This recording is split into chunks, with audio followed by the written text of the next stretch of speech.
When you ask how trafficking became a part of my life, its tentacles was digging deep into my life before I even realized what it was.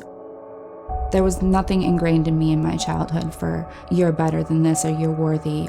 I never really knew about the worth of God and how God feels about his daughters. The way I understood sex as a teenager and as a young person is there's not a deeper meaning to it. We're just seeking outside of ourselves to fill a void. I had lost my virginity to a man who was much older than me, and then I started using drugs shortly thereafter, and it was my family's drugs. That was my crutch to use drugs for so long. It made me a target for traffickers. I was easily accessible. I had no self-worth. I had not a shred of self-esteem at all. It took me a long time to get to the point to where I was done. And then eventually I got arrested.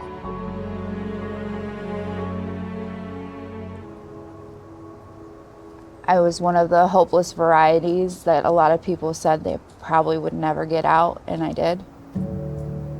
I see somebody who was in a lot of pain. What would you say to that girl now? I don't know. I would tell her there's hope. I went into a treatment facility on my own, and then shortly after, while I was in a program in downtown Chicago, I went into Naomi's house. Naomi's house is just so comfortable.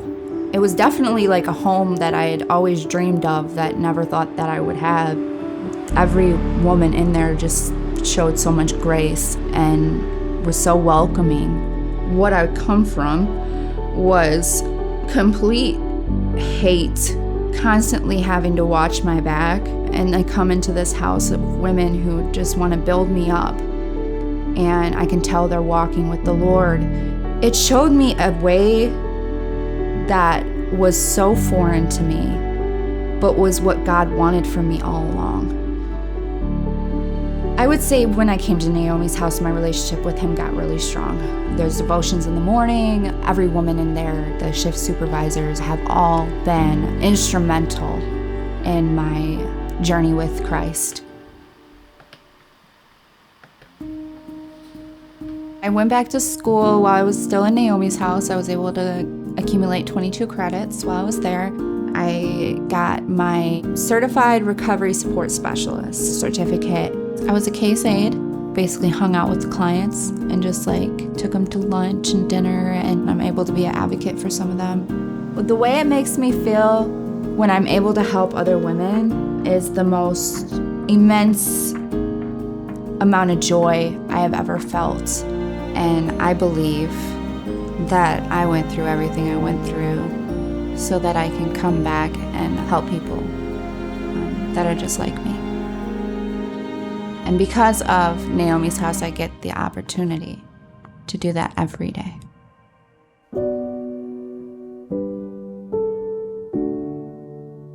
How have I seen God working in my story?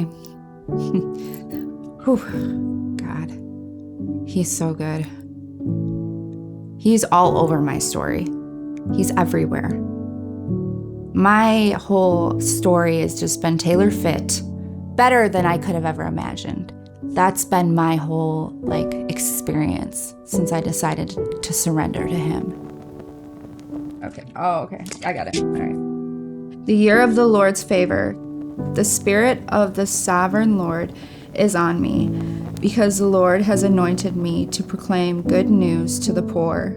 He has sent me to bind up the brokenhearted, to proclaim freedom for the captives and release from the darkness for the prisoners, to proclaim the year of the Lord's favor and the day of vengeance of our Lord, to comfort all who mourn and provide to those who grieve in Zion, to bestow on them a crown of beauty instead of ashes,